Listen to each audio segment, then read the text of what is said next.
Okay. హ్మ్. Okay.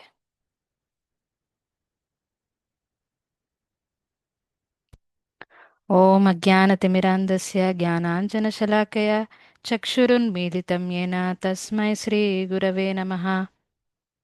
నమో విష్ణుపాదాయ కృష్ణప్రేష్ఠాయ భూతలే శ్రీమతే భక్తివేదాంత స్వామిన్నితి నామినే. నమస్తే సారస్వతే దేవే గౌరవాణి ప్రచారిణే నిర్విశేష శూన్యవాది పాశ్చాత్యదేశతారిణే. జయ శ్రీకృష్ణ చైతన్య ప్రభు నిత్యానంద శ్రీ అద్వైత గదాధర శ్రీవాసాది గౌర భక్తవృంద. హరే కృష్ణ కృష్ణ కృష్ణ హరే హరే, హరే రామ రామ రామ హరే హరే. హరే కృష్ణ. ఓకే అండి. సో శ్రీనివాసమూర్తి గారు, నిన్న క్లాస్ అటెండ్ అయ్యారు కదా మణికంఠ గారు, మీరు అటెండ్ అయ్యారా క్లాస్ నిన్నటిది?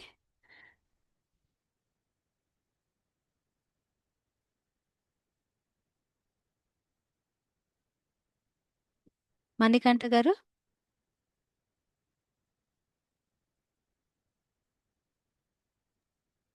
మాట్లాడు. నిన్న క్లాస్ అటెండ్ అయ్యారా మీరు? అటెండ్ అయ్యాను మాతాజీ. ఆ, ఓకే.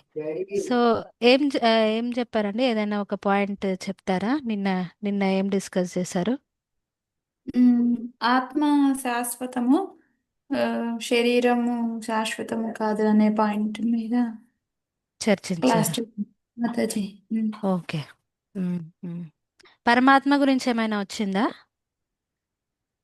ఉమ్,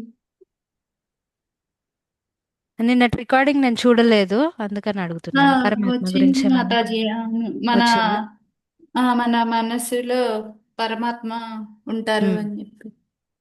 ఓకే. హరిబోల్. ఓకే. ఈరోజు ఆ విషయం ఆత్మ గురించి, దేహం గురించి మనం గత కొన్ని క్లాసులుగా మనం చర్చిస్తున్నాము. పరమాత్మ గురించి కూడా ఈరోజు మనము కొంచెం చర్చిద్దాం. సో ఈ శ్లోకం ఒక్కసారి నేను చదువుతాను, దాని తర్వాత మీరు కూడా ఒకసారి చదవచ్చు. ఓకే మాతాజీ.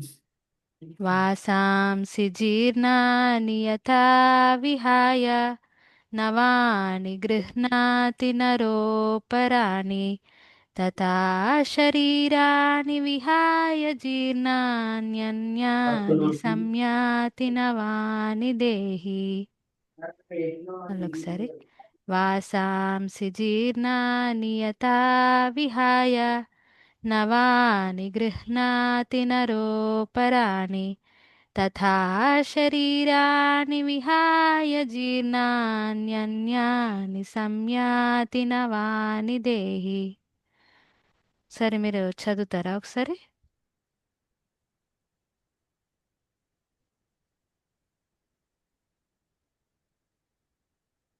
మాతాజీ, నేను చదువుతాను. హ్మ్, చదవండి. వాసాంసి జీర్ణాని యదా విహాయ నవాని గృహ్ణాతి నరోపరాణి తదా శరీరాణి విహాయ జీర్ణన్యాని సంయాతి నవాని దేహి. హరి బోల్. Okay, thank you. The word to word translation చదువుతారా ఎవరైనా? చదువుతాను మాతాజీ. హ్మ్, చదవండి. వాసాంసి వస్త్రాలు, జీర్ణాని పాతవి, చిరిగినవి యదా విహాయ విడిచి, నవాని కొత్త వస్త్రాలు, గృహ్ణాతి స్వీకరిస్తాడు, నరహ మనిషి, అపరాణి వేరేవి, తదా అదే విధముగా, శరీరాన్ని దేహాలయను విహాయ విడిచి, జీర్ణాని ముసలివి, పనికిరానివి, అన్యాని వేరే, సంయాతి నిజముగా స్వీకరిస్తాడు, నవాని కొత్త వాటిని, దేహి దేహదారి. హరి బోల్. జయలక్ష్మి మాతాజీ కదా? అవును Mataji. Thank you Mataji, thank you, Hari బోల్. మా బాబు పేరు మాతాజీ, అది మణికంఠ. ఓ, ఓకే ఓకే, సరే. అది. ఓకే మాతాజీ. ఓకే. హరే కృష్ణ. సరే. ఇది ట్రాన్స్లేషన్ చదువుతారా? చదువుతాను మాతాజీ. ఉమ్. మనిషి పాత వస్త్రాలను విడిచి కొత్త వస్త్రాలను ధరించినట్లుగా ఆత్మ ముదుసలివి పనికిరానివైన దేహాలను విడిచి క్రొత్త భౌతిక దేహాలను స్వీకరిస్తుంది. ఓకే, హరి బోల్. థ్యాంక్ యూ అండి. Thank you Mataji. సో ఈ ఈ ఎగ్జాంపుల్ మనము మిగతా ఇంతకుముందు క్లాసుల్లో కూడా మాతాజీ వారు చెప్పారు. నేను కూడా చెప్పాను, భువన మాతాజీ చెప్పారు. సో ఈరోజు ఈ శ్లోకం మీదనే మనం కాస్త చర్చించుకుందాం. సో ఇక్కడ శ్లోకంతో వస్తే వాసాంసి, ఇక్కడ మీరు చదివారు కూడా, వాసాంసి అంటే వస్త్రాలు, జీర్ణాన్ని వస్త్రాలు. అంటే పాతబడిపోయినవి. యథా అంటే ఎలాగైతే, యథా తథా, ఇది మనం గుర్తుంచుకోవచ్చు. యథా అంటే ఎలాగైతే, తథ అదే విధంగా. అదే ఈ విధంగా. ఈ రెండు పదాలు చాలా శ్లోకాలలో మనకు రిపీట్ అవుతాయి. విహాయ అంటే విడిచివేయడము. నవాని గృహ్ణాతి, కొత్త వస్త్రాలు. ఆ, నరోపరాని, ప్రతి ఒక్కరు కొత్త వస్త్రాలు ధరిస్తారు పాతవి వదిలేసి. తథా శరీరం, తథా అదే విధంగా శరీరాన్ని, శరీరం కూడా విహాయ విడిచిపెట్టడం. జీర్ణాన్ని పాతవి అంటే ముసలిగా అయిన శరీరాలు, ఇంకా ఓల్డ్ అయిపోయిన శరీరాలు. అదే విధంగా విడిచిపెడతారు. ఎవరు? దేహి. దేహి అంటే మనం చర్చించుకున్నాం డీటెయిల్గా, ఆత్మ అని. నవాని దేహి, కొత్తవి ధరిస్తుంది. ఎవరు ధరిస్తారు? ఆత్మ ధరిస్తుంది. సో మనము చూస్తాము, ఇది మనం రోజు ఎక్స్పీరియన్స్ చేసేదే. రోజు బట్టలు వేసుకుంటాము, అవి పాతవి అయ్యాక చినిగిపోతాయి. అప్పుడు మనము కొత్తవి వేసుకుంటాము. ఇది మనకు చాలా ఈజీగా అర్థమయ్యే ఎగ్జాంపుల్ ఇస్తున్నారు మనకు కృష్ణుడు. ఏంటంటే అప్పుడప్పుడు మనకు ఎగ్జాంపుల్గా కొన్ని కొన్ని బట్టలు మనకు చాలా ఇష్టం అవ్వచ్చు, చాలా మనకు ఫేవరెట్ డ్రెస్ ఉండొచ్చు. కానీ అది ఎంత ఫేవరెట్ అయినా కానీ కొన్ని రోజులు వేసుకున్నాక అది పాతబడుతుంది. పాతబడ్డాక కొంచెం కొంచెం కొంచెం కొంచెంగా అది ముడతలు వస్తాయి. ఫస్ట్ ఇది పాతబడుతుంది, కలర్ ఫేడ్ అయిపోతుంది, తర్వాత మెల్లిమెల్లిగా అది చిన్న చిన్న కొంచెం కొంచెంగా మనకు చినగడం స్టార్ట్ అవుతుంది కదా అండి. మీకు అందరికీ అవును. ఎక్స్పీరియన్స్ ఉంది కదా ఇలా. ఎస్పెషల్గా మనము కొంచెం రెగ్యులర్గా మనకు అలవాటు అయ్యే డ్రెస్సులు ఏవైతే ఉన్నాయో, కొంచెం కొన్ని కొన్ని డ్రెస్సులు వేసుకుంటే చాలా కంఫర్టబుల్ అనిపిస్తుంది, నైట్ టైం పడుకునేటప్పుడు కానీ కొన్ని కంఫర్టబుల్ ఉంటాయి కదా. అలాంటి డ్రెస్సులు ఎస్పెషల్గా కొంచెం రెగ్యులర్గా వాడేసరికి అవి కలర్ ఫేడ్ అయిపోయి మెల్లిమెల్లిగా కొంచెం కొంచెం అక్కడ ఇక్కడ చినగడం స్టార్ట్ అవుతుంది. సో మనము ఫస్ట్ టైం మనకు ఏదైనా ఇష్టం ఉన్న డ్రెస్ ఏదైనా చినిగితే, ఫస్ట్ టైం చినిగితే ఏం చేస్తామండి? ఫస్ట్ టైం జరిగితే మళ్ళీ అవి కుట్టుకొని వేసుకుంటానికి ట్రై చేస్తాము. కరెక్ట్. కొంచెం కొంచెం చిన్నగానే చినిగితే ఏం చేస్తాం? సరే చిన్నదే కదా అని దాన్ని ఏదో ఒకటి కొంచెం కుట్టుకోవడము మళ్ళీ అలా సరి చేస్తాం. చేసుకొని మళ్ళీ వేసుకుంటాం. మళ్ళీ ఒకసారి అవును. వేసుకోవడానికి ట్రై చేస్తాం. మళ్ళీ ఇంకొక దగ్గర చినిగితే మళ్ళీ అక్కడ కూడా, ఎందుకంటే మనకు ఫేవరెట్ కదా, మనకు అలవాటైనవి కొత్త, మనకు అలవాటైన డ్రెస్సులు అయితే కొంచెం అంత తొందరగా విడవాలనిపించదు. విడవాలంటే బాగా. ఆ, అవును. కాబట్టి మనం అక్కడిక్కడ కొంచెం కొంచెంగా చినిగినా కానీ మనం కొ- కుట్టుకొని వేసుకుంటాము. దాని తర్వాత ఇక డ్రెస్ ఇంకా అలా చేసినాక కూడా కొన్ని రోజులకు ఏమవుతుంది, ఇంకా ఎన్ని ఎన్ని ప్లేసులలో చినిగిపోతాయంటే ఇంకా అది అది మనకు పనికిరాదు ఇంకా. దాన్ని ఏం చేస్తాం? ఇంకా పాడేస్తాం. తీసే. అదేంటే తుడిచే గుడ్డ అయిపోతుంది, అది పనికిరాదు ఇంకా దేనికి. అది అవును. తుడుస్తాం, లేకపోతే పడేస్తాం, అంతే, అదే అయిపోతుంది. ఇంకా మనం అది తుడిచే, అది అది పడేసే లోపలనే మనము ఓకే చినుగుతున్నాయి, బట్టలు పాతగా అవుతున్నామని మనం గ్రహించి కొత్త డ్రెస్సులు తీసుకోవాలి అని షాపింగ్ కూడా చేస్తాము. చేస్తామా లేదా అండి? కొంచెం బట్టలు మనకి చేస్తాం. పాతగా అవుతున్నాయి అని అనిపించినప్పుడు అవి అవి కంప్లీట్ గా మొత్తం చినిగిపోయి వాటిని పడేసే కంటే ముందే మనం కొత్త డ్రెస్సుల్ని తీసుకుంటాము. తీస్తాం.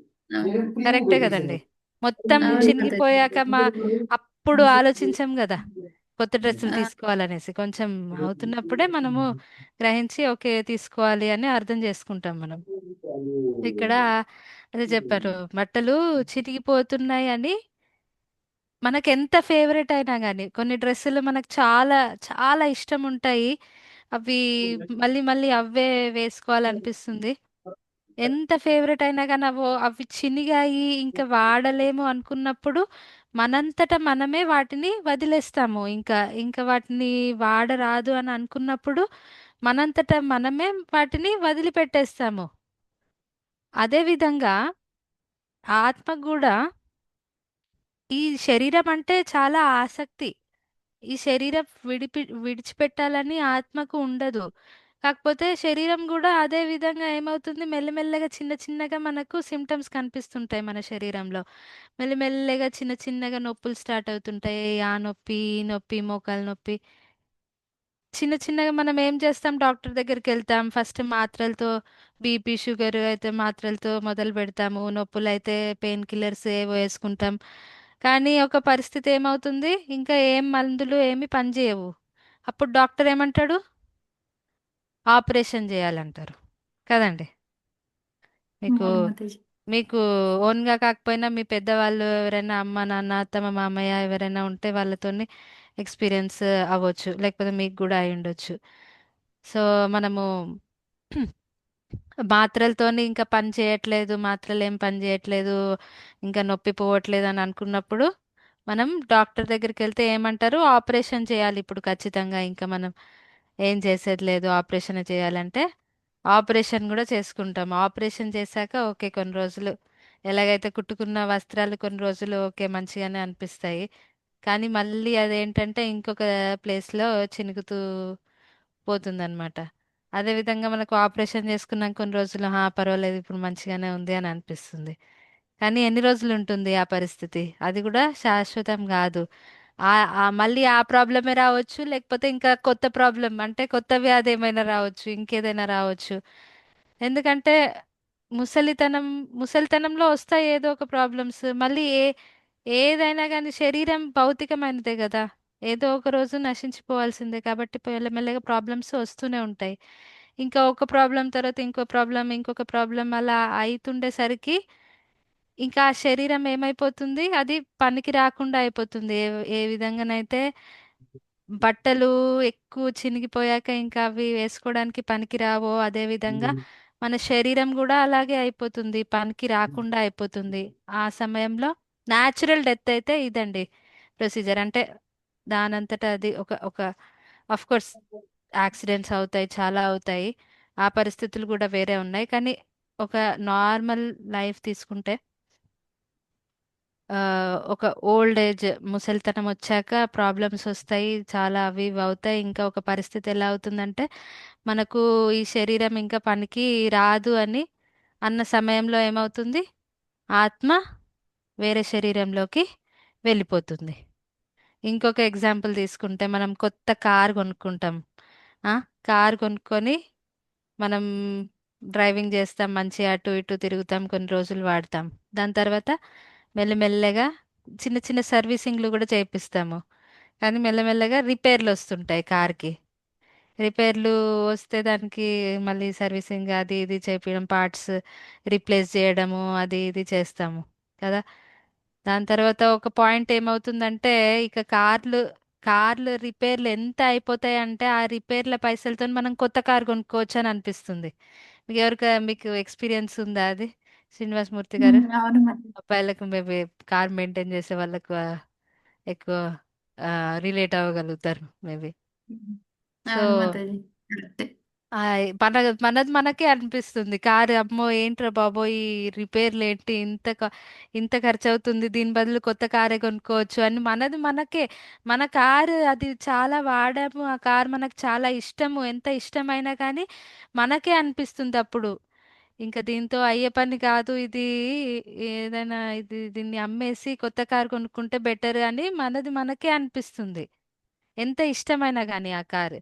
అదే విధంగా ఇంతకు ముందు చెప్పినట్టు ఆత్మకు కూడా ఆ శరీరం పనికిరాదు అన్నప్పుడు ఎంత ఇష్టమైన శరీరం అయినా కానీ ఆ ఆత్మ ఆ శరీరం విడిచిపెట్టి ఇంకొక శరీరంకి వెళ్ళవలసిందే. ఇంకా ఇంకే ఇంకా శరీరం పనికిరానప్పుడు ఏం చేస్తుంది ఆత్మ? వేరే శరీరంలోకి వెళ్ళవలసిందే, ఇంకేం ఆప్షన్ లేదు. సో అలాగనమాట. తర్వాత ఇంకొక ఎగ్జాంపుల్ మనకు రకరకాల ఎగ్జాంపుల్ ఆచార్యులు భక్తులు ఇస్తారనమాట. ఇంట్లోకి ఒక ఇంట్లో నుంచి ఇంకొక ఇంట్లోకి మూవ్ అవ్వడం. ఉమ్, ఇక్కడ ఇక్కడ ఏంటంటే మనము ఇంకొక ఇల్లు మనం ఒక కొత్త ఇల్లు కట్టుకుంటున్నాము. ఆ ఇల్లు మొత్తం రెడీ అయినప్పుడే కదా ఈ మన పాత ఇల్లు విడిచిపెట్టి ఆ కొత్త ఇంట్లోకి షిఫ్ట్ అయిపోతాం మనం, కదండి. పాత ఇల్లు, అవును మరి. కొత్త ఇల్లు రెడీ కాకముందు అయితే పాత ఇల్లు విడిచిపెట్టలేం కదా. విడిచిపెట్టలేము. లేదు. కాబట్టి అదే విధంగా ఆత్మ కూడా ఈ ఈ శరీరం వదిలిపెట్టి వేరే దేహంలోకి వెళ్ళాలి. ఆ దేహము ఆ దేహం ఒక విధంగా చూస్తే ఆ దేహం ఏ దేహము ఎలా ఉంటుంది అది ఆల్రెడీ డిసైడ్ అయి ఉంటుంది. అంటే ఈ దేహం విడిచిపెట్టాక అప్పుడు వెతుక్కోవడం అలా కాదండి. ముందే ఈ శరీరం విడిచిపెట్టే ముందే డిసైడ్ అయి ఉంటుంది మనము ఎలాంటి శరీరం తీసుకోవాలి అన్నది. ఇది డిసైడ్ అయి ఉంటుంది. ఎలాగైతే మనం పాత ఇల్లు విడిచిపెట్టి కొత్త ఇల్లు రెడీ అయ్యాక మూవ్ అవుతాము. అదే విధంగా కూడా నేను ఇంతకుముందు చెప్పినట్టుగా మన ఎట్లా డిసైడ్ అవుతుంది మరి ఈ కొత్త శరీరం అన్నది? మనం చేసే కర్మల మీద ఆధారపడి ఉంటుంది. మన ఆలోచనల మీద, మన స్వభావాల మీద, మన చైతన్యం అన్నది ఎలా ఉన్నది, కాన్షియస్నెస్, వీటన్నింటి మీద ఆధారపడి ఉంటుంది మనం ఎలాంటి శరీరంలోకి వెళ్ళబోతున్నాం అనేసి. అది నిర్ణయించబడి ఉంటుంది. ఇక్కడ ఇంకొక ఎగ్జాంపుల్ చూస్తే మనం నడవడం ఆ, ఎలా నడుస్తాము? ఒక కాలు ముందు పెట్టి ముందు అది ముందు పెట్టినాకనే వెనకాల కాలు తీసేస్తాం కదా. అలానే అవును. ఆత్మకు కూడా డిసైడ్ అయి ఉంటుంది ఎక్కడికి ముందు వెళ్ళాల్సింది ఎక్కడికి అని డిసైడ్ అయి ఉంటుంది. ఆ డిసైడ్ అయ్యాకనే ఆత్మ పాత శరీరం అన్నది వదిలేస్తుంది. ఎలాగైతే మనం కాలు లేపడం ఎప్పుడు లేపుతాం? ముందు కాలు పెట్టాకనే లేపుతాం. అలాగే ఆత్మ కూడా ముందు డిసైడ్ చేసుకున్నాకనే కాలు వెడి అంటే శరీరంలో నుంచి వెళ్ళిపోతుంది. అదేదో వెళ్ళిపోయాక అప్పుడు వెతుక్కోవడం అలా కాదు. సో ఎక్కడికి వెళ్ళాలి అంటే ఎక్కడికి ఇన్ ద సెన్స్ స్వర్గం, నరకం, అది కూడా డిసైడ్ అయి ఉంటుంది. శరీరం, ఎలాంటి శరీరము, ఆ, ఎలాంటి శరీరము, ఏ లోకము, ఇవన్నీ డిసైడ్ అయి ఉంటుంది. అండ్ ఇందులో ప్రభుపాదుల వారు భగవద్గీత మనకు భాష్యంలో ఈ శ్లోకంకి చెప్తారు. ఇది ఈ ఆత్మ ఒక శరీరంలో నుంచి ఇంకొక శరీరంకి వెళ్ళడము ఇది పరమాత్మ అనుగ్రహంతోని, ఆయన కృపతోని ఇది జరుగుతుందన్నమాట. సో పరమాత్మ అనుగ్రహం లేనిది ఇది జరగదు. ఇక్కడ పరమాత్మ ఆ, గురించి కొంచెం మనం డిస్కస్ చేసుకుందాం. ఏంటంటే ఆమ్, మన ప్రతి ఒక్క శరీరంలో కూడా నిన్న నిన్న మీకు ప్రభుజీ చెప్పారు అన్నారు మీరు మాతాజీ. ఆ, సో అవును కొంచెం మాధవి ఆ, చెప్పారు. చెప్పారు. మన ప్రతి ఒక్కరి హృదయంలో మన ఆత్మ ఉంటుంది శరీరంలో, అది తెలుసు మనకు. పరమాత్మ పర కూడా ఉంటాడు. శ్రీకృష్ణ భగవానుడు పరమాత్మ రూపంలో మనందరి శరీరంలో ఆ హార్ట్లో ఉంటాడు, హృదయంలో. ఇది ముందు ముందు మనకి శ్లోకాల్లో ఇంకా డీటెయిల్గా కూడా తెలుసుకోవచ్చు. సో ఆ పరమాత్మ ఏంటంటే మనం ఎక్కడికి ఏ శరీరంలోకి వెళ్ళినా, ఈ శరీరం విడిచిపెట్టి ఇంకే శరీరంలోకి ఎప్పుడు వెళ్ళినా మన తల్లిదండ్రులు, బంధుమిత్రులు అందరు మారుతారు కానీ పరమాత్మ నిత్యము ఎల్లప్పుడూ మనకు ఏ జన్మలో కానీ ఆయన ఎప్పుడు మనతోనే ఉంటారు, మన హృదయంలో ఉంటారు. సో ఆయన ఎప్పుడు ఎటర్నల్ ఫ్రెండ్ అన్నమాట, ఎల్లప్పటికీ శాశ్వతమైన మిత్రుడు మన మనకు పరమాత్మ. ఆ, పరమాత్మ రూపంలో ఉంటాడు కృష్ణుడు. సో ఇక్కడ మండుక ఉపనిషత్తును శ్వేతాశ్వత ఉపనిషత్తులో ఒక ఆ, ఆత్మ పరమాత్మ గురించి ఒక ఎగ్జాంపుల్ ఇచ్చారు. అది మనము ఈరోజు తెలుసుకోవడానికి ప్రయత్నిద్దాం. ఆ ఇది ఏంటంటే ఒక చెట్టు చెట్టుని తీసుకోండి. ఈ చెట్టుని ఈ చెట్టు మీద రెండు పక్షులు ఉన్నాయంట అండి. రెండు పక్షులు. ఈ చెట్టుకి రకరకాల పండ్లు కూడా ఉన్నాయి. ఇక్కడ మీకు ఈ సెకండ్ ఫోటోలో కనిపిస్తుంది కదా, చెట్టు ఉంది. ఈ చెట్టు కొమ్మ మీద రెండు పిట్టలు ఉన్నాయి. ఈ చెట్టుకు రకరకాల పండ్లు కూడా ఉన్నాయి. ఇంకా ఒక పిట్ట ఏం చేస్తుందంట అంటే ఈ పండ్లని, ఒక్కొక్క పండుని కొరుకుతుందంట, టేస్ట్ చూస్తుందంట. మంచిగా ఉంటే అని తినేస్తుందంట, బాగాలేకపోతే అది బాధపడుతుందంట. సో ఇట్లా రకరకాలుగా మ్, ఒక్కొక్క పండుని ఇది కొరుకుతూ రకరకాల అనుభూతులను అది ఎక్స్పీరియన్స్ చేస్తుంది. ఇంకొక బిడ్డ మాత్రము అది సైలెంట్ గా ఉంది, అదేం పళ్ళను అవేం కొరకట్లేదు. జస్ట్ సైలెంట్ గా ఇంకా ఇంకొక పిట్టను చూస్తూ ఉంది, అది ఏం చేస్తుంది ఏంటిది జస్ట్ అబ్జర్వ్ చేస్తుంది, చూస్తూ ఉంది అంతే. ఈ పిట్ట మాత్రం బిజీగా ఈ పళ్ళు కొరకడంలోనే బిజీగా ఉందండి. దాన్ని దీన్ని ఈ పండు ఆ పండు కొరకడం. ఇంకా ఆ చెట్టు మీద పండ్లు అంట ఎలా ఉన్నాయంట, మాక్సిమం పండ్లు ఒగరుగా చేదుగా అలా ఉన్నాయంట. ఏదో అక్కడక్కడ కొంచెం తీయని పండ్లు ఉన్నాయంట. సో ఆ తీయని పండ్లు కోసం ఎత్తుకుంటూ ఇది అన్ని పండ్లు కొరుకుతూ కొరుకుతూ పోతూ ఉంది. కానీ ఆ తీయటి పండు ఎక్కడో అక్కడ కొంచెం తీయగా అలా దొరుకుతుంది. కానీ ఎక్కువ శాతము దానికి చేదుగా ఒగరుగా బాలేకపోవడము, కాయ అలా అలా అలా అది ఎక్స్పీరియన్స్ చేస్తుంది అనమాట. ఇది ఇది అయినా కానీ ఇట్లానే కొరుకుతూ పోతూ ఉందన్నమాట. ఇంకో పక్షి మాత్రం జస్ట్ ఆ ఇంకొక పిట్టను, ఈ పళ్ళు కొరికే పిట్టను జస్ట్ చూస్తూ ఉందన్నమాట. కానీ ఈ ఇంకో పిట్టకు మాత్రం తెలుసంట ఈ వృక్షం మొత్తంలో ఎక్కడెక్కడ ఏ ఏ పండు ఉంది, ఆ ఏ ఏ పండుకి ఏ పండు ఎంత తీయగున్నది, ఇవన్నీ కూడా ఈ ఇంకో పిట్టకు తెలుసట. ఎక్కడెక్కడ ఏ ఏ పండు ఎంత తీయగున్నది, ఏ పండు తింటే మనకు ఆ ఎక్కువ ఆనందం కలుగుతుంది, అన్నీ ఈ పిట్టకు తెలుసంట. కానీ ఇది చెప్పడానికి రెడీ కూడా ఉందంట. ఈ పిట్ట తినే ఈ పళ్ళు కొరికే పిట్టకు చెప్పడానికి రెడీగా కూడా ఉందంట. కానీ ఈ పిట్ట అసలు తిరిగి చూడట్లేదు ఈ సెకండ్ పిట్టను. చూడట్లేదు, అది దాని మనన అది పళ్ళు కొరుకుతూనే ఉందంట. సో ఇది చేయవలసింది ఏంటి? ఇప్పుడు జస్ట్ ఈ కొరుకుడు బిజినెస్ ఆపేసి కొంచెము ఆ ఇంకో పిట్ట సైడ్ కొంచెం తిరిగి, ఓ చూడడం. పిట్టగారు దయచేసి నాకు చెప్పండి, ఈ చెట్టు మీద ఏ పండు తీయగా ఉంది, నేను దేన్ని తినగలగను, తినగలుగుతాను, దేన్ని కొరికితే నాకు ఆనందం వస్తుంది, అది జస్ట్ ఈ ఫస్ట్ పిట్ట సెకండ్ పిట్ట వైపు తిరిగి అడగవలసి ఉన్నదన్నమాట. అడిగితే ఇది హ్యాపీగా ఉండగలదు. ఇప్పుడు మనము ఇప్పుడు ఇది ఏంటంటే ఈ చెట్టు అన్నది ఉన్నది కదా, ఈ చెట్టు అన్నది మన శరీరం అండి. ఈ శరీరంలో రెండు పిట్టలు ఉన్నాయంటే, ఒకటి ఆత్మ, ఒకటి పరమాత్మ. ఈ ఈ పళ్ళు కొరికే పిట్ట ఏదైతే ఉందో అది ఆత్మ. ఆ, ఈ రెండో పిట్ట ఏదైతే ఉందో జస్ట్ చూస్తూ ఉంది కదా, అది పరమాత్మ. పరమాత్మ అంటే అన్ని తెలుసు మన గురించి తెలుసు, మన శరీరం గురించి తెలుసు. ఆయనకు అన్ని తెలుసు. ఈ ఫస్ట్ పిట్టకు మాత్రము ఇది జస్ట్ ఇది కొరుకుతుంది. కొరకడం పళ్ళు అంటే ఏంటి? ఈ కర్మ ఫలాలు ఏవైతే ఉన్నాయో మనం ఇష్టం వచ్చినట్టు అది ఇది మనకి ఎప్పుడు ఏది నచ్చితే అది చేస్తూ ఉంటాము. సో కొన్ని ఉమ్, మంచి పనులు చేస్తాము, కొన్ని తెలియక చెడు పనులు చేస్తాము. ఎక్కువ మనకు ధర్మం గురించి తెలియక చేస్తాం కాబట్టి మనకు ఎక్కువ ఆ కర్మ ఫలాలు కొంచెం చేదుగా ఒగరుగా అండ్ మనకు నచ్చినట్టుగా రాకపోవచ్చు. మోస్ట్ ఆఫ్ ది టైమ్స్ అలాగే అవుతుంది. సో ఈ పళ్ళు కొరకడం అన్నది అలాంటి అనుభూతులే. ఈ ఈ పిట్ట ఈ కొరకడం ఆపేసి పరమాత్మ సైడ్, అంటే మనము ఏం చేయాలంటే మనం ఓన్గా అది ఇది ఏదో చేద్దామని ఓకే చేయాలి. కానీ మనం మెయిన్గా చేయాల్సింది ఏంటంటే ఆ కృష్ణుడి వైపు తిరిగి కృష్ణుడికి శరణాగతి ఆ, పొందాలన్నమాట. మనము కృష్ణుడికి మొక్కవలసి ఉంది, కృష్ణ మీరే నాకు దిక్కు. ఇక్కడ అర్జునుడు కూడా అదే చేస్తున్నాడు. శిష్యస్తేహం షాది మాం త్వాం ప్రపన్నం.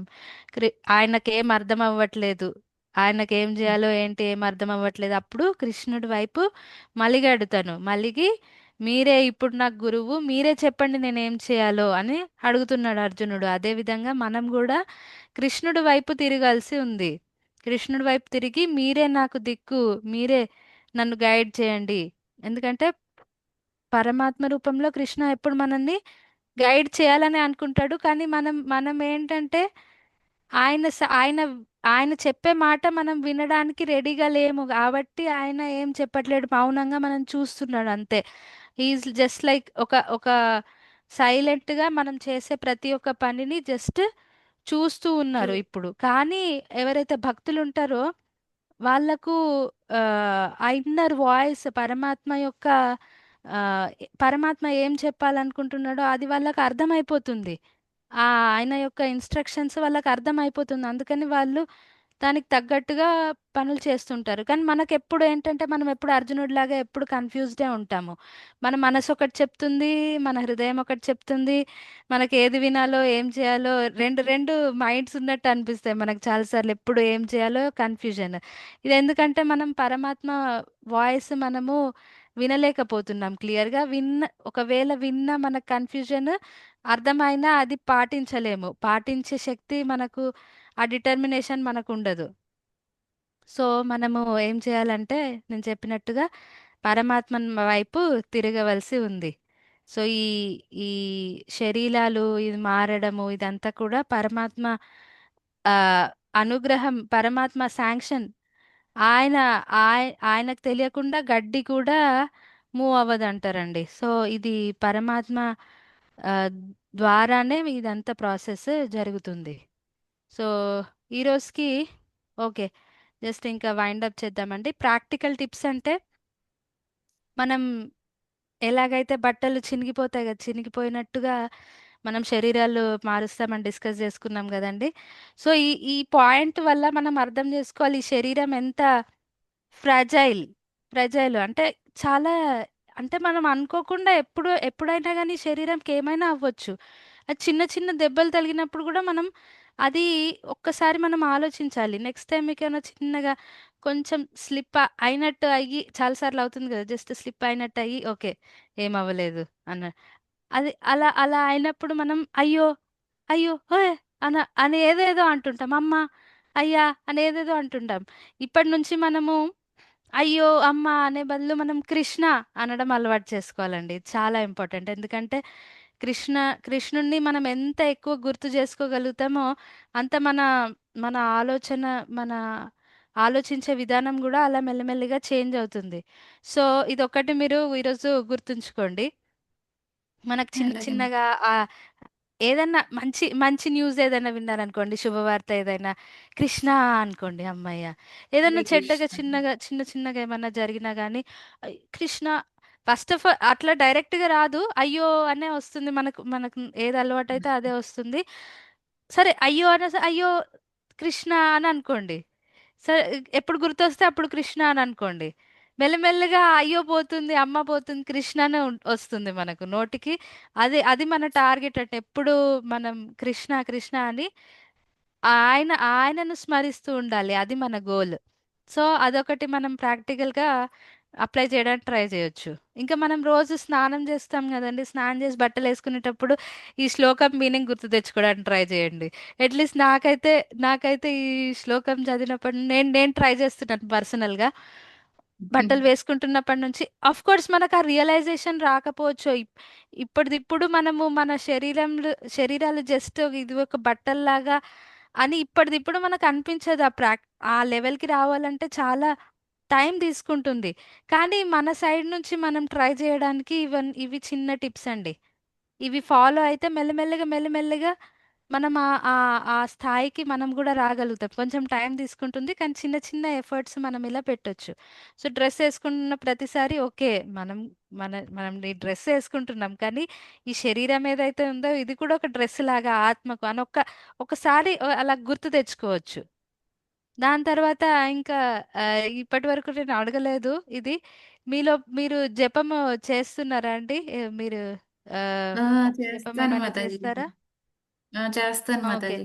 శ్రీనివాసమూర్తి గారు జపం ఏమైనా చేస్తారా మీరు? అంటే రోజు దేవుణ్ణి తలుచుకోవడం, పూజ చేయడం అనేది ఉంటుంది. ఆ, గొప్ప అంటే హరిబోల్ అది ప్రత్యేకంగా. కూడా చాలా మంచిది. వీలైతే జస్ట్ ఒక్క 10 నిమిషాలు కేటాయించి ఒక జపమాల తీసుకొని హరే కృష్ణ ఆ, మహామంత్రం అన్నది ఖచ్చితంగా మన లైఫ్లో ఒక్క రౌండ్ అండి, 10 నిమిషాలు పడుతుంది హరే కృష్ణ మహామంత్రం. మీరు ట్రై చేయండి, ఓకే? ప్రతిరోజు ఒక్క 10 నిమిషాలు. డైలీ రోజు 4 మాలలు ఫోర్ చేస్తాను మాలలు మాతాజీ. 4 మాలలు చేస్తే మీరు కంటిన్యూ చేయండి, పెంచడానికి ట్రై చేయండి. నేను వన్ మాతాజీ. అన్నానని మీరు అనుకోకండి. శ్రీనివాసమూర్తి గారు, మీరు ట్రై చేయండి. పూజ దానికి దానికి అవన్నీ చాలా. ప్రత్యేకమైన ని- ఇదేమన్నా ఉందండి దానికి? రిస్ట్రిక్షన్స్ కానీ అలాగే ఏమన్నా ఉన్నాయా లేదు అది? లేదండి, కొంచెం హరే కృష్ణ మహామంత్రం జపం చేయడానికి ఎలాంటి రిస్ట్రిక్షన్స్ లేవు. ఇది ముందు మనం ఇంకా తెలుసుకోవచ్చు, కానీ మీరు అడుగుతున్నారు కాబట్టి ఇప్పుడు చెప్తాను. ఎలాంటి రిస్ట్రిక్షన్స్ లేవండి. ఇన్ఫ్యాక్ట్ మీకు ఆ, మద్యము, నాన్ వెజ్ ఏమన్నా అలవాట్లు ఉన్నా కానీ అవి ఇప్పటికి ఏమి అవి మీరు, లేవండి. అంటే అవి అవి లేవు. అవి లేకపోతే మంచిదే. కానీ ఈవెన్ స్నానం చేయక ముందు కూడా మనం చేసుకోవచ్చు, పొద్దున్న కానీ రాత్రి మధ్యాహ్నము. ఒకవేళ హెల్త్ సహకరించకపోతే పడుకొని కూడా చేయొచ్చు. ఎప్పుడన్నా మీరు బస్సులలో లేకపోతే ట్రైన్లలో మెట్రోలో ఎక్కడికన్నా వెళ్తున్నా కానీ చేయొచ్చు, ఎప్పుడైనా చేయొచ్చు. ఒక 10 నిమిషాలు అంతే. జస్ట్ మీరు ఒకవేళ ఎప్పుడన్నా ట్రావెలింగ్లో ఉంటే అప్పుడు ఆ, మాల జపమాల తీసుకొని ఎప్పుడైనా కానీ ఒక్క 10 నిమిషాలు ఇది లైఫ్లో కేటాయిస్తే. తప్ప తప్పకుండానండి, తప్పకుండా వీలైతే ఒకసారి అది షేర్ చేయడానికి ట్రై చేయండి. మహామంత్రి హరే కృష్ణ ఆ, మహామంత్రి. అవునండి, నేను గ్రూప్లో పెడతాను. హరే కృష్ణ కృష్ణ కృష్ణ హరే హరే, హరే రామ రామ రామ హరే హరే, ఈ మంత్రము మీరు ట్రై చేయండి. మీకు ఒక రౌండ్ అలవాటు చేసుకుని 10 నిమిషాలు అది మెల్లి మెల్లిగా మనకు ఆ చేంజ్ అన్నది ఖచ్చితంగా ఆ, అది తెలుస్తుంది మనకి. ఇది ఏంటంటే పరమాత్మ వైపు మనం మలగడానికి ఇది తీసుకునే మనం ఫస్ట్ స్టెప్ లాగా మీరు అనుకోండి. డెఫినెట్గా పూజలు అవన్నీ మీరు కంటిన్యూ చేయండి. కానీ రిక్వెస్ట్ ఏంటంటే ఇది ఒక్కటి ఇంక్లూడ్ చేసుకోండి మీ దినచర్యలో. మీరు ఏం ఆపేయాల్సిన అవసరం లేదు, మీరు ఏం చేంజ్ చేసుకోవాల్సిన అవసరం లేదు. జస్ట్ ఇదొక్కటి ఇంక్లూడ్ చేసుకుంటే మనకు మెల్లగా ఆ డిఫరెన్స్ అన్నది ఖచ్చితంగా అర్థమవుతుంది మనకి లైఫ్లో. నేను తప్పకుండా పర్సనల్గా Mataji. Hare Krishna Hare Krishna, thank you very much Prabhuji. పర్సనల్గా నేను కూడా చాలా చేంజెస్ చూశాను నా లోపల. నేను అఫ్ కోర్స్ ఇంకా చాలా చేంజ్ అవ్వాల్సింది ఉంది, కానీ అది టైం తీసుకుంటుంది. జస్ట్ బేబీ స్టెప్స్, చిన్న చిన్నగా ఆ చేంజెస్ మన లోపల ఖచ్చితంగా కనిపిస్తాయి. ఆ మంత్రం పవరే వేరండి. సో అందుకని ఈరోజు క్లాస్ ఇక్కడ ముగిద్దామండి. ఏమన్నా చాలా అడగాలనుకుంటున్నారా? చాలా చాలా డౌట్స్? థ్యాంక్స్ మాతాజీ. అయితే చిన్న ఎస్. డౌట్. మనం జనరల్ గా అందరూ అడగచ్చో లేదో, జనరల్ గా ఏంటంటే ఈ చనిపోయిన తర్వాత స్వర్గానికి వెళ్తారు, నరకానికి వెళ్తారు అని చాలా మంది అంటూ ఉంటారు కదా. ఇప్పుడు మీరు చెప్పిన దాని ప్రకారము ఈ ఆత్మ ఒకసారి ఒకళ్ళు మరణించిన తర్వాత వేరే దాంట్లోకి వెళ్తుంది అంటారు కదా. సో అసలు ఆ స్వర్గం నరకం అనేవి ఉన్నాయంటారా, లేకపోతే ఆహా, ఇదంతా ఉన్నాయండి. ఒక ఇప్పుడు చోట? నేను ఇంకొక శరీరం అని చెప్పాను కదా, అది ఏ లోకంలోనైనా ఉండొచ్చు. స్వర్గలోకంలో శరీరమైనా కావచ్చు, నరకలోకంలో శరీరమైనా కావచ్చు. భూలోకంలోనే అనే కాదు, స్వర్గలోకంలో శరీరం అయినా అవ్వచ్చు, నరకలోకంలో అయినా అవ్వచ్చు, ఈ భూలోకంలోనే అయి ఉండొచ్చు. మనిషి శరీరం అయి ఉండొచ్చు, పశు శరీరం అయి ఉండొచ్చు, చెట్టు అయ్యో అవ్వచ్చు, పురుగు అవ్వచ్చు, ఏదైనా అవ్వచ్చు. సో ఈ స్వర్గం నరకంలో కూడా మనం వేరే శరీరాలు ధరిస్తాం. అక్కడ కూడా అక్కడ ఏంటంటే ఇక్కడ మనం ఈ కలియుగంలో 100 ఏండ్లు అనుకుందాం. ఆ స్వర్ 100 ఏండ్లు ఓకే, నార్మల్గా అంటారు, ఇప్పుడు తక్కువైపోయింది. స్వర్గలోకంలో ఆ ఆయుష్ ఇంకా ఎక్కువ ఉంటుంది చాలా. వాళ్ళ మన 6 మంత్స్ వాళ్ళకు ఒక రోజు అన్నట్టు, అలా వాళ్ళు 100 ఏళ్ళు బతుకుతారు. సో ఆ ఆయుష్ వేరే ఉంటుంది, అక్కడ కంఫర్ట్స్ వేరే ఉంటాయి. కానీ అక్కడ కూడా పర్మనెంట్గా మన మన పుణ్యం కోట ఏదైతే ఉంటుందో ఆ కోట అయిపోయేంత వరకు మనం అక్కడ ఉంటాము. దాని తర్వాత మళ్ళీ వాపస్ భూమి మీదకు రావడమే. భూమి మీద అక్కడ మళ్ళీ అక్కడ చేసిన కర్మలు వాటి మీద కూడా డిపెండ్ అవుతుంది. సో అలాగా అలా ప్రభుజీ. అర్థమైందా నేను చెప్పింది? థ్యాంక్ యూ మాతాజీ, అర్థమైంది. సో స్వర్గం నరకం అన్నది ఉన్నాయి, ఖచ్చితంగా ఉన్నాయి. మొత్తం ఒక యూనివర్స్ లో 14 భువనాలు, వాటిని ఏమంటారు, ప్లానెటరీ సిస్టమ్స్ 14 ఉంటాయి. పై లోకాలు 7, కింద లోకాలు 7. అతల వితల సుతల రసతల తలతల మహాతల పాతాల, ఇవి కింద లోకాలు. ఆ, భువర్ స్వర్, జనలోక మహర్లోక తపోలోక సత్యలోక, ఇలా 7 పైన ఉంటాయి, కింద ఉంటాయి. సో ఈ మన లైఫ్ ఎలాంటిదంటే ఈ 14 ఆ, 14 ప్లానటరీ సిస్టమ్స్లోనే మనము చక్కర్లు కొడుతూ ఉన్నాము. ఎలాగైతే ఫ్లైట్, కనెక్టింగ్ ఫ్లైట్ ఒక దగ్గర నుంచి ఇంకొక దగ్గర, ఇంకొక దగ్గర నుంచి ఇంకొక దగ్గర అలా తీసుకుంటూ తిరుగుతూ ఉన్నాము. సో ఈ 14 ప్లానటరీ సిస్టమ్సే కాకుండా ఆ, మనకు జీవరాశులు, ఎన్నో జీవరాశులు ఉన్నాయి. ఒక పురుగు కానివ్వండి, చెట్టు కానివ్వండి, నాలుగు కాళ్ళ జీవులు, మనుషులు. నేను ఆ శ్లోకము నెక్స్ట్ టైం, నేను ఇక్కడ కూడా ఉంది, నెక్స్ట్ టైం డిస్కస్ చేద్దామని అనుకున్నాను. బట్ మీరు అడిగారు కాబట్టి జలజ అక్వాటిక్స్, వాటర్లో ఉండేటి 9 లక్షలు, ట్రీస్ 20 లక్షలు, ఇన్సెక్ట్స్. ఇదేంటంటే మొత్తం 14, 14 ప్లాంటరీ సిస్టమ్స్ అని చెప్పాను కదా, అన్నిట్లలో కలిపి ఇన్ని ఇన్ని జీవరాశులు ఉంటాయి. ఇన్సెక్ట్స్ 11 ల్యాక్స్, 10 లక్షలు, బర్డ్స్ 30 ల్యాక్స్, నాలుగు కాళ్ళ జీవులు. మనిషి జీవితం 4 లక్షలు. అంటే మనిషి స్పీషీస్ ఉన్నాయి 4 లక్షలు, మొత్తం అన్ని, మొత్తం ప్రపంచంలో మొత్తం కలిపి. సో ఈ అన్నింటిలలో మనకు నెక్స్ట్ జన్మ ఏదైనా అయి ఉండొచ్చు. ఏదన్నా ఎక్కడ ఏ లోకంలోనైనా ఎలాంటి జన్మనన్నా, మనకు ఎలాంటి శరీరం అన్నా మనకు రావచ్చు. అలాగనమాట. సో కర్మ అదంతా మన మన కోరికలు, మన కర్మలు, వీటి మీదనే మెయిన్గా ఆధారపడి ఉంటుంది. చనిపోయేటప్పుడు మనము ఏ ఎలాంటి ఏం ఆలోచిస్తూ చనిపోతున్నాం, అదొకటి. కర్మ, కర్మలు, ఇవి రెండిటి మీద ఆధారపడి ఉంటుంది మనకి ఎలాంటి శరీరం వస్తుందో. సో ఈ ఈ టాపిక్స్ ఇంకా చాలా డీటెయిల్గా 4th చాప్టర్లో